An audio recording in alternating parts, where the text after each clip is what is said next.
Selamat sore. Assalamualaikum warahmatullahi wabarakatuh.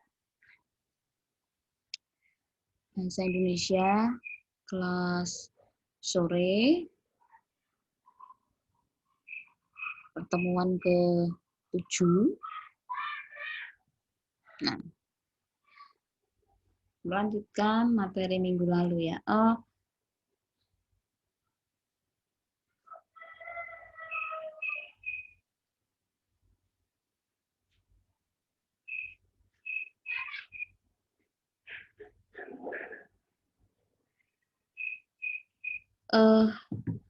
Pertemuan ke-7 ya, berarti minggu depan adalah ke-8 jadwalnya ujian tengah semester. Nah, biasanya sebelum ujian tengah semester itu 1 minggu adalah minggu tenang, di mana minggu tenang adalah tidak ada jadwal perkuliahan.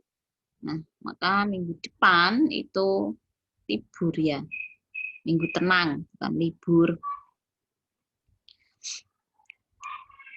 Baik, pada materi ke-7 ini adalah kata baku dan tidak baku dalam bahasa Indonesia. Nah,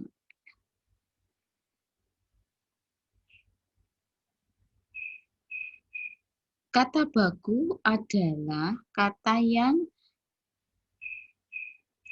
cara pengucapan atau penulisannya sesuai dengan kaidah-kaidah standar atau kaidah yang telah dibakukan. Kaidah standar yang dimaksud dapat berupa pedoman umum ejaan bahasa Indonesia. Beberapa pertemuan yang lalu sudah saya jelaskan mengenai WEBI ya, pedoman umum ejaan bahasa Indonesia. Selain WEBI, kaidah standar yang dimaksud adalah tata bahasa baku bahasa Indonesia. Kemudian kamus umum atau kamus besar bahasa Indonesia. Ya, kamus umum yang dimaksud di dalam kata baku di sini adalah Kamus Besar Bahasa Indonesia.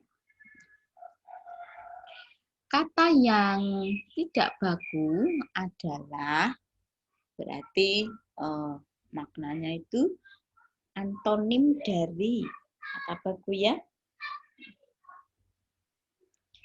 Jadi kata tidak baku itu adalah kata yang cara pengucapan atau penulisannya tidak memenuhi kaidah-kaidah standar bahasa Indonesia ya, kaidah-kaidah umum.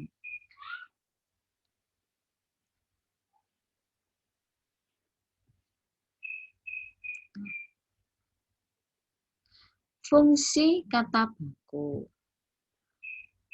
Fungsi kata baku di sini yang pertama adalah fungsi pemersatu.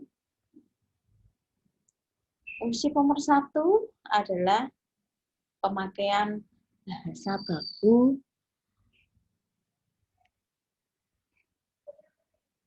dapat memersatukan sekelompok orang menjadi satu masyarakat bahasa. Fungsi yang kedua adalah pemberi kekhasan. Ya. Khas di sini adalah Buddha. Ya. Jadi pemakaian bahasa baku dapat menjadi pembeda dengan masyarakat pemakai bahasa lainnya. Kemudian fungsi yang ketiga adalah pembawa kewibawaan. Pemakaian bahasa baku dapat memperlihatkan kewibawaan pemakaiannya. Fungsi yang keempat adalah sebagai kerangka acuan.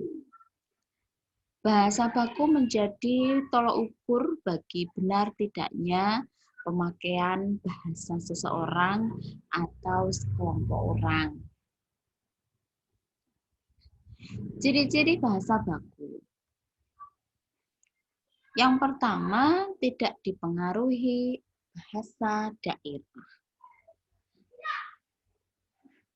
Anda lihat di sisi kiri adalah kelompok kata yang baku, kemudian di sisi kanan adalah kelompok kata yang tidak baku.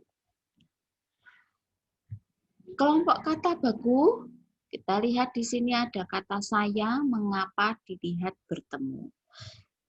Keempat kata ini dinamakan baku karena sudah diatur sesuai dengan kaidah standar kebahasaan atau sudah ada di dalam Kamus Besar Bahasa Indonesia. Bentuk tidak bakunya ini saya ini adalah gua, gue, kemudian mengapa ini kenapa, dilihat ini dilihatin, bertemu ini ketemu. Nah, yang di sisi kanan ini tidak baku, maka ketika kita menggunakan bahasa Indonesia yang baik, ya baik di sini berarti situasi pembicaraan adalah maka ini tidak boleh dipakai.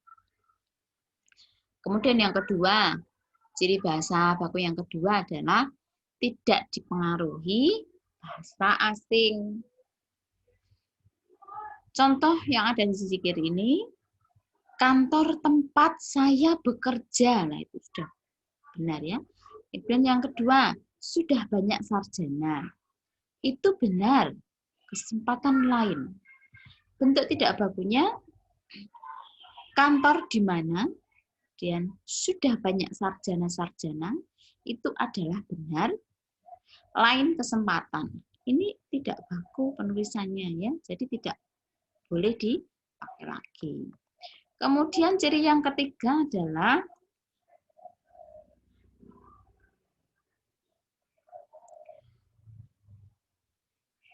bukan merupakan bahasa percakapan. Nah, jadi bahasa yang baku itu bukan merupakan bahasa percakapan yang kita pakai sehari-hari itu. Yang pertama, contoh yang pertama adalah dengan, nah itu tidak bakunya sama. Mengapa, tidak bakunya kenapa. Memberi, tidak bakunya kasih. Kemudian tidak, ini tidak bakunya enggak. Tetapi, ini tidak bakunya tapi.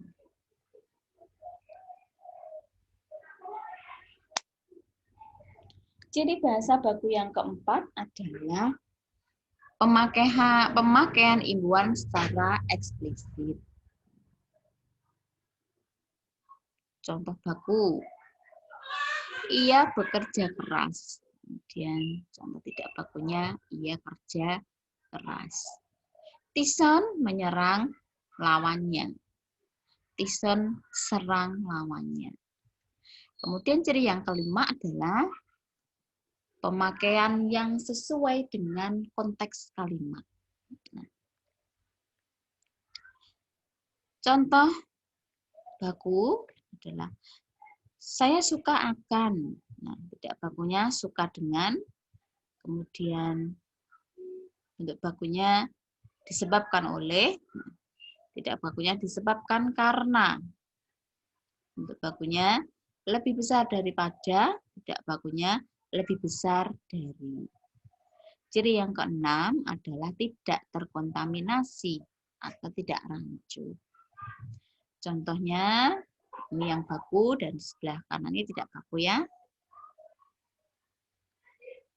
Berkali-kali, berulang kali, mengesampingkan, mengenyampingkan, mengajar siswa, mengajar bahasa.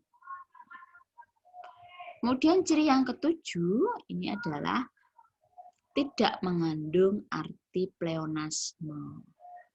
Pleonasme ini penggunaan kata yang berlebihan.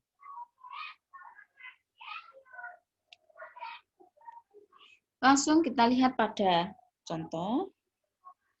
Bentuk bakunya para tamu, tidak bakunya para tamu-tamu, kemudian hadirin, ini baku, tidak bakunya para hadirin, pada zaman dahulu, tidak bakunya pada zaman dahulu kala, kemudian bentuk bakunya maju, tidak bakunya maju ke depan. Ya logisnya ya maju itu ya berarti arahnya sudah depan, kalau tidak baku, maju ke depan.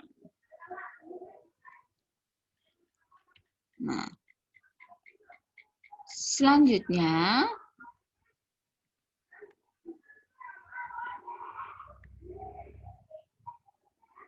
beberapa jenis klasifikasi bahasa baku dan tidak baku. Nah, ini adalah awalan di, ke, dan kata depan di, ke, ya. Kata depan itu preposisi. Untuk menunjuk preposisi atau kata depan. Kita lihat pada contoh.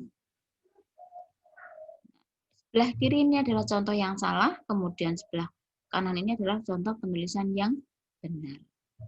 Di antara, ini merupakan preposisi, maka penulisannya dipisah. Di hadapan, nah ini juga dipisah. Di sini, disetujui. Nah, ini karena bukan awalan disetujui, bukan preposisi disetujui ini, maka penulisannya dirangkai. Ditolak juga dirangkai, direvisi.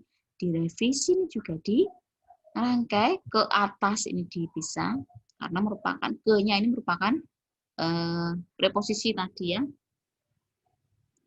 Kemana? Nah, ini penulisan yang benar adalah dipisah.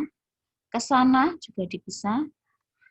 Kepanasan ini tidak tepat karena bukan merupakan kata depan, maka penulisannya digabung. Ketahuan, ketahuan. Kelamaan, kelamaan. Ya. Kemudian ditambah satu huruf. Kalau ingin membetulkan kata, kita ingin melihat atau kita ingin mengetahui bahwa bentuk penulisan itu adalah bentuk penulisan yang benar, maka sering-seringlah membaca Kamus Besar Bahasa Indonesia. Ya. Balai Bahasa Kementerian Pendidikan dan Kebudayaan sudah mempunyai Kamus Besar Bahasa Indonesia online yang bisa diunduh di aplikasi store, ya.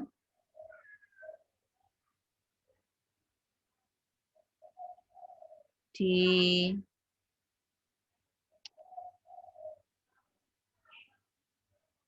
aplikasi store di HP masing-masing itu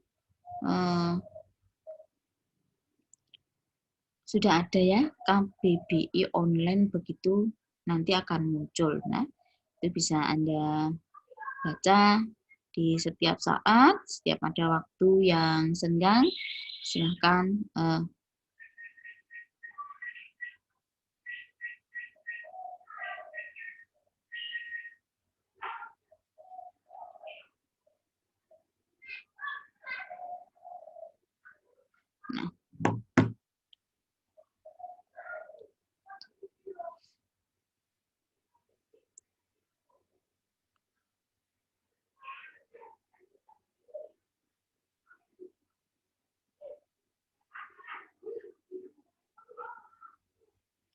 Nah, ditambah satu huruf gitu ya.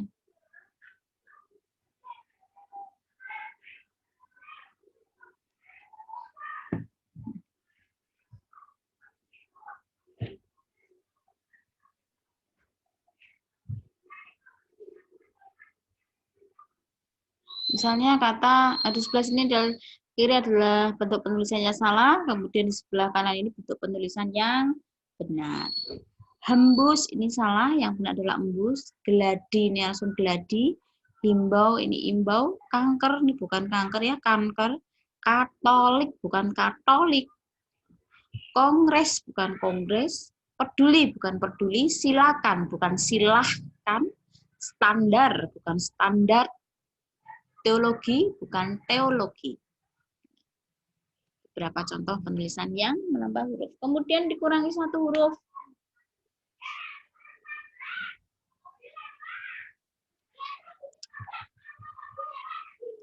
Australia. Nah, ini kan dikurangi 1 huruf, maka harus dibetulkan penulisannya yaitu Australia. Esok ini besok. Ensiklopedia bukan ensiklopedi. Italia bukan Itali. Karena bukan karena. Standarisasi bukan standarisasi. Kemudian contoh kata baku dan tidak baku.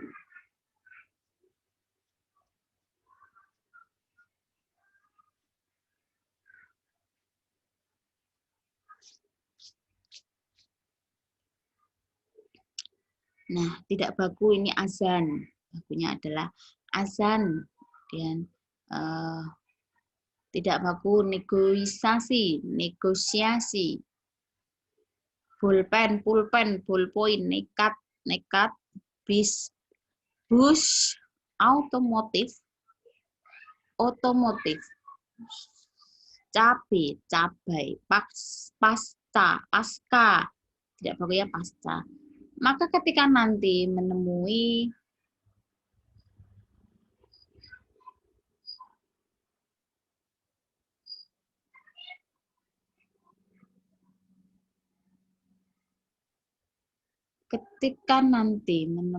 kata bus ini ya, maka membacanya bukan bis atau bus, tetap dibaca bus. Begitu.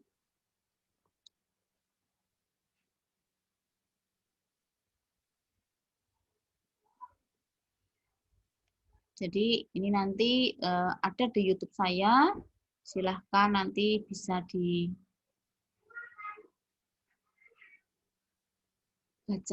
ya.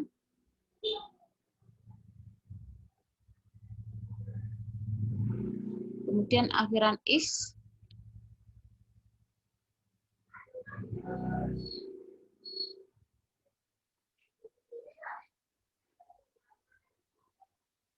Salah itu adalah analisa, kemudian yang benar ini analisis, diagnosa, diagnosis, sintesa, sintesis.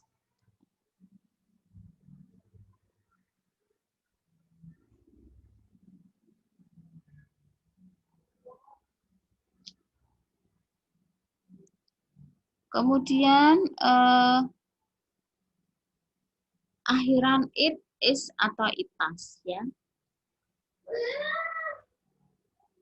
Umumnya berasal dari akhiran bahasa Inggris iti. Beberapa menjadi akhiran iti dan beberapa menjadi itas.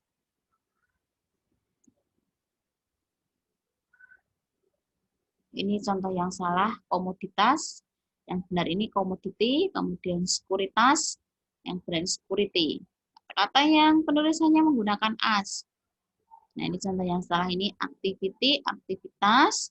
Nah, ini penulisannya ini aktivitas menggunakan P. Community, yang benar ini komunitas. Realita, benar realitas. Celebrity, selebritas. University, universitas. Utility, utilitas. Validity, validitas.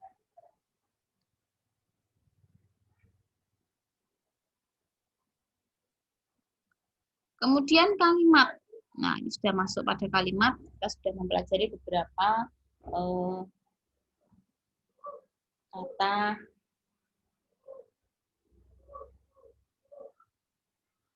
baku tadi ya. Jadi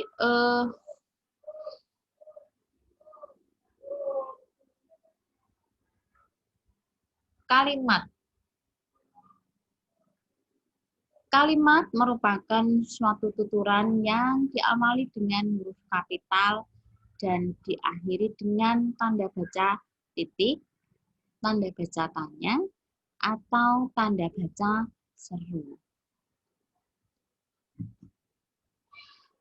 Menurut Hasan Alwi di dalam bukunya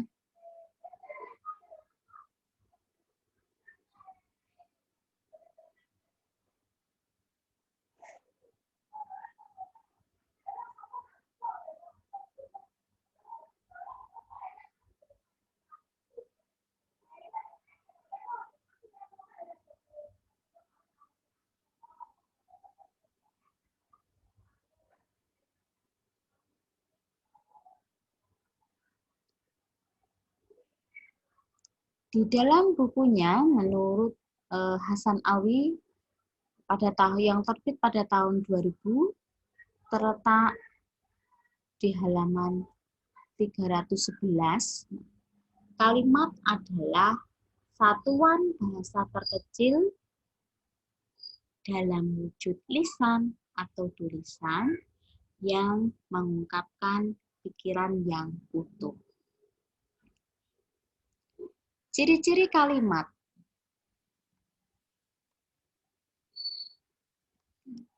Yang pertama adalah berupa satuan kata atau kata-kata yang mengandung satu maksud.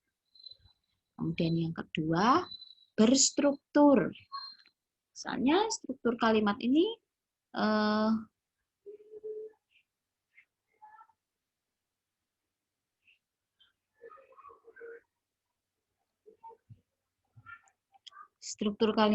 subjek predikat, kemudian predikat subjek, subjek predikat objek, subjek predikat pelengkap, subjek predikat keterangan, keterangan subjek predikat pelengkap keterangan.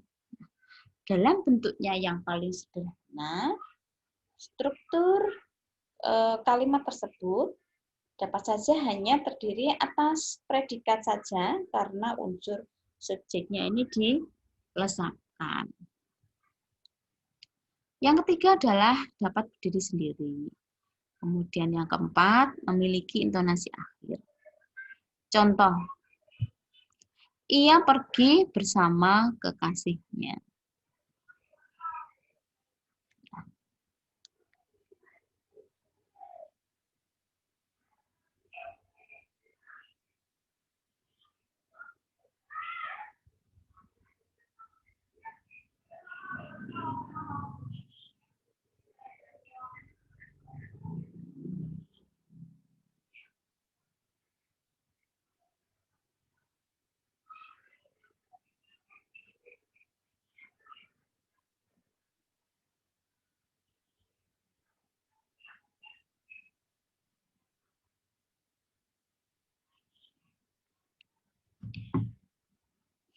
Berdasarkan urutan fungsinya, struktur kalimat dasar bahasa Indonesia dapat dibedakan dari 6 tipe. Ya. Yang pertama adalah subjek predikat. Contoh, ia adikku. Contoh yang kedua, istriku cantik. Kemudian yang C atau ketiga ini adalah kakek tertawa. Ketiga contoh itu memiliki struktur kalimat subjek predikat. Kemudian yang kedua adalah subjek predikat objek. Contoh, istriku membeli baju. Dan yang B, dosen memberikan tugas.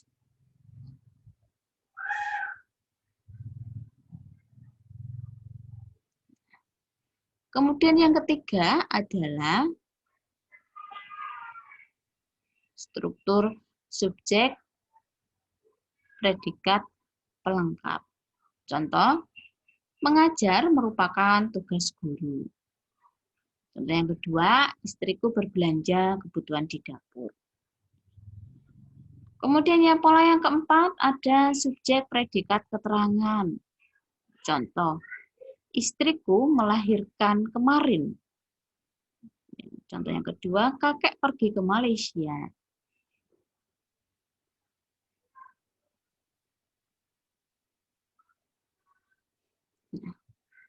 Kemudian struktur kalimat yang kelima adalah subjek predikat objek pelengkap. Sebagai contoh, istriku membelikan anakku baju. Contoh yang kedua, Presiden menganugerahkan penghargaan kepada para pejuang. Struktur yang keenam adalah subjek predikat objek keterangan.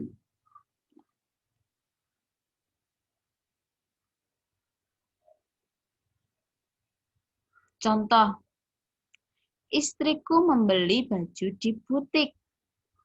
Dan yang kedua, kami menonton televisi di ruang tengah.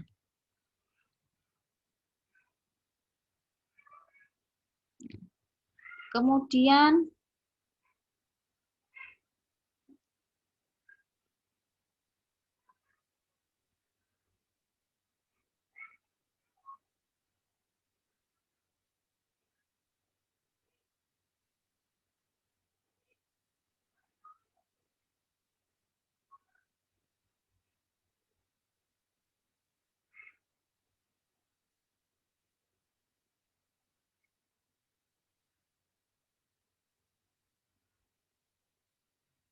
macam-macam fungsi kalimat.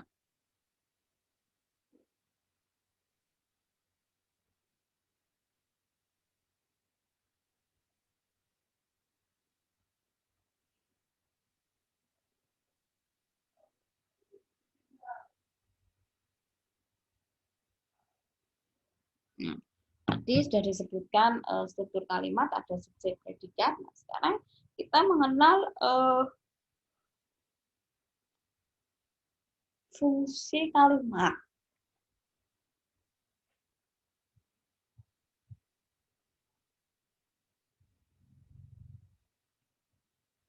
Yang pertama adalah subjek.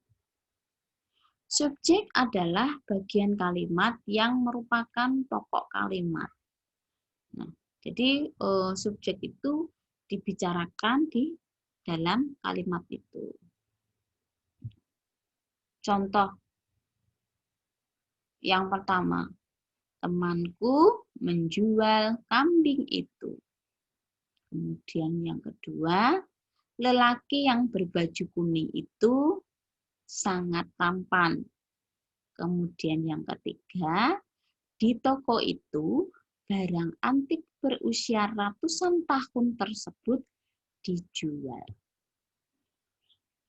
Kemudian fungsi kalimat yang kedua ada predikat. Predikat adalah keterangan langsung terhadap subjek. Ya. Kemudian lihat pada contoh ini. Temanku menjual kambing itu. Jadi kalau di contoh pertama, temanku ini menduduki fungsi sebagai subjek. Kemudian kalau di yang kedua ini, di predikat, menjual ini menduduki fungsi predikat. Kemudian objek. Nah, objek adalah bagian kalimat yang dapat diubah menjadi subjek. Sama kita lihat contohnya pada contoh 1 dan 2. Temanku menjual kambing itu. Nah, ini dapat diubah kedudukannya, subjek menjadi objek atau objek menjadi subjek ya, maka menjadi kambing itu dijual temanku. Kemudian yang kedua, Dina mengendarai sepeda motor baru. Jika dibalik fungsinya, subjek mendekati objek, menduduki objek atau sebaliknya, sepeda motor baru dikendarai Dina. Di sini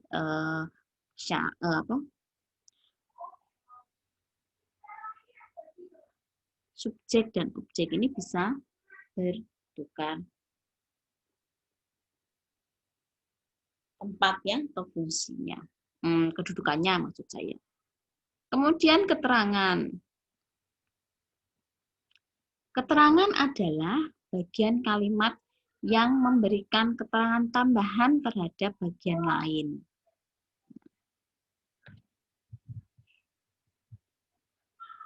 Keterangan berciri dapat dipindah ke depan atau ke belakang dengan melompati subjek dan predikat tanpa mengubah makna kalimat. Contoh, besok kita akan berkemah.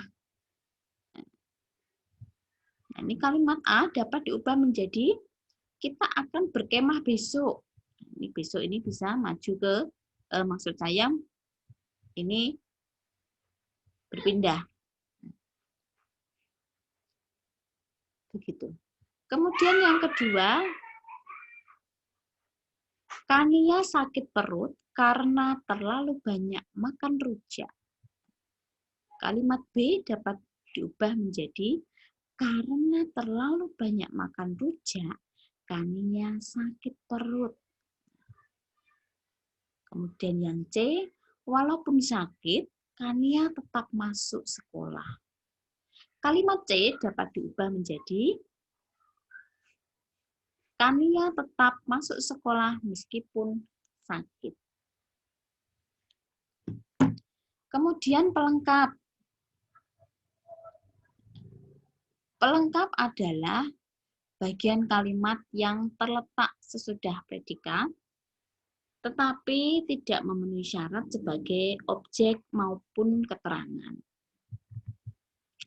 Nah, contoh, bibiku berdagang buah-buahan. Nah, ini kan tidak bisa ya, tidak bisa, kalau objek itu kan bisa bertukar tempatnya atau letaknya dengan subjek. Tapi kalau pelengkap ini tidak bisa bertukar tempatnya, maka ini bukan pelengkap, melainkan sebagai bukan objek, melainkan sebagai pelengkap. Nah. Kemudian yang B, dia memberiku oleh-oleh. Kemudian contoh yang C,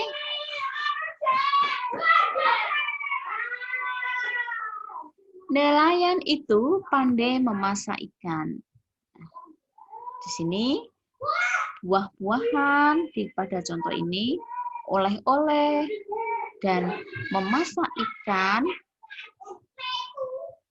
pada kalimat di atas merupakan pelengkap sebab tidak dapat diubah menjadi subjek dan tidak dapat dipindah ya atau melompati, yaitu subjek dan predikat.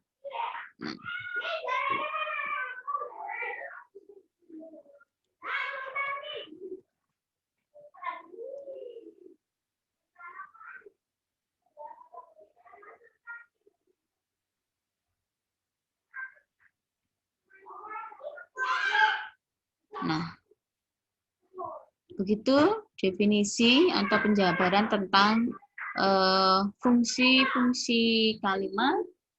Ada subjek, predikat, objek, pelengkap, kemudian keterangan.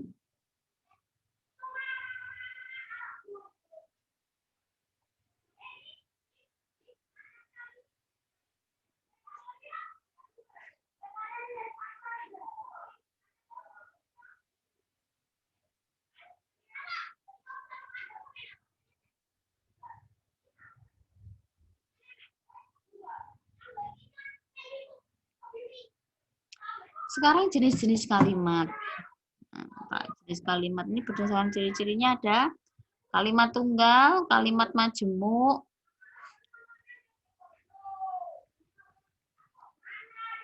kalimat majemuk setara, kalimat majemuk bertingkat, kalimat berita, kalimat tanya biasa, kalimat tanya retoris, kalimat perintah,